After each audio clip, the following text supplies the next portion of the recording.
lectrices et internautes lecteurs, je suis ravie de vous retrouver pour un livre à la fois. Et aujourd'hui, je vais vous parler d'un coup de cœur que je viens de lire cette semaine, que j'ai adoré. C'est un thriller et le voici. C'est La face nord du cœur de Dolores Redondo. Alors Dolores Redondo, c'est une espagnole et donc ce livre a été traduit bien évidemment.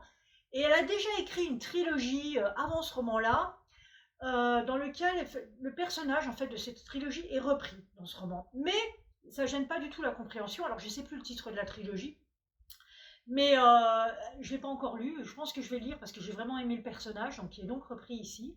Et ce personnage est une jeune femme, elle est flic. Et elle décide d'aller faire une formation au FBI, en fait, à Quantico, une formation sur le profilage, parce qu'elle a elle a beaucoup d'intuition, elle est très intelligente, on découvre un petit peu tout ça d'ailleurs sur elle, on va beaucoup découvrir sa personnalité et d'où vient sa personnalité, parce qu'on va souvent revenir sur son passé assez difficile, en fait, elle a eu certaines souffrances dans son passé, et c'est probablement ce qui fait son intelligence aussi, et son intuition par rapport au serial killer, en fait et au profilage. Et donc, du coup, dans le cadre de cette formation, elle va rencontrer des gens du FBI, notamment des enquêteurs, et il y a un enquêteur qui la remarque et qui décide de l'impliquer en tant qu'élève, en fait, en tant que sous-inspecteur, en fait, dans une enquête sur laquelle ils sont en ce moment, qui est un serial killer qui sévit pendant les catastrophes naturelles, les tempêtes, les ouragans. En fait, ils se sont aperçus, je vous explique pas comment, vous le verrez au début du livre, hein, que dans le cadre de ces tempêtes, il y avait des morts, des familles qui mouraient, et contrairement à ce qu'on croyait, c'était pas dû à la tempête ou à la catastrophe, mais c'est un meurtrier qui a tué cette famille et qui a maquillé son meurtre sous les effets de la tempête.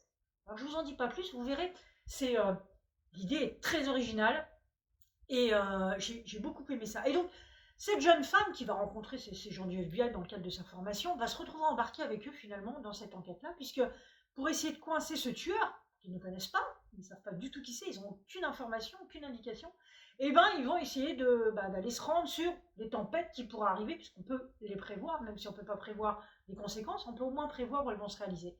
Et là, on va vivre le cœur de la tempête Katrina en 2005 en Louisiane, en Nouvelle-Orléans, et ça va être absolument phénoménal. Alors, les descriptions, alors déjà l'ambiance, la Nouvelle-Orléans, moi j'aime beaucoup, hein, c'est l'ambiance jazzy, c'est le côté voilà, Mississippi, c'est le côté américain que j'aime beaucoup, moi, ce coin-là. Et je trouve qu'elle retrace, qu'elle remet bien dans les détails, dans sa façon de décrire les choses. On est dedans, quoi. Moi, j'étais complètement plongée en Louisiane en lisant ce bouquin.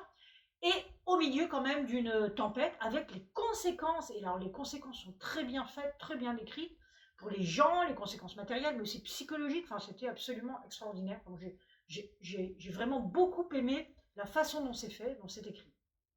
Donc du coup, on va mener l'enquête là-bas en Louisiane avec donc cette jeune femme et toute l'équipe du FBI.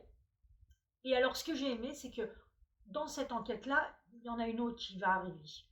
Et du coup, c'est un peu les enquêtes à tiroir, comme ça. Donc, c'est tellement bien amené que ça apporte énormément dans l'intrigue, ça donne des rebondissements, et on ne peut pas faire autrement que d'aller jusqu'au bout du livre, parce qu'on veut savoir ce qu'il en est. Est-ce qu'on va trouver ce serial killer? Est-ce qu'on va résoudre toutes ces intrigues qu'on découvre? C'est absolument génial. Et puis alors le côté en Louisiane, bien évidemment, c'est aussi le côté vaudou. Là-dedans, on va avoir ces histoires de vaudou, de zombification, etc. Et du coup, ça apporte une ambiance en plus dans ce côté thriller qui est absolument... c'est top, quoi. Entre les croyances et ce qu'il en est vraiment et tout, on est vraiment dans ce côté un peu obscur de la Louisiane, dans les bayous, etc. J'ai adoré, quoi. J'ai vraiment adoré. Et puis ce côté, voilà, le FBI avec leurs enquêtes, avec leur façon de faire, le profilage. Moi, j'aime beaucoup ce genre de sujet. J'adore ça. Les séries Esprit criminel, par exemple, moi, j'adore ça. Et je trouve qu'on est vraiment là-dedans. Plus le lieu, bon bref, c'est top. J'ai adoré, c'est un coup de cœur. Donc, si vous aimez les thrillers, si vous avez envie de plonger au cœur de la Louisiane pendant cette tempête Katrina, moi, je ne peux que vous le conseiller. Ça s'appelle donc La face nord du cœur de Dolores Redondo. Un vrai coup de cœur. Voilà. Voilà, eh ben, écoutez, pour aujourd'hui, un livre à la fois, c'est fini. Je vous retrouve une prochaine fois et je vous dis à bientôt. Ciao!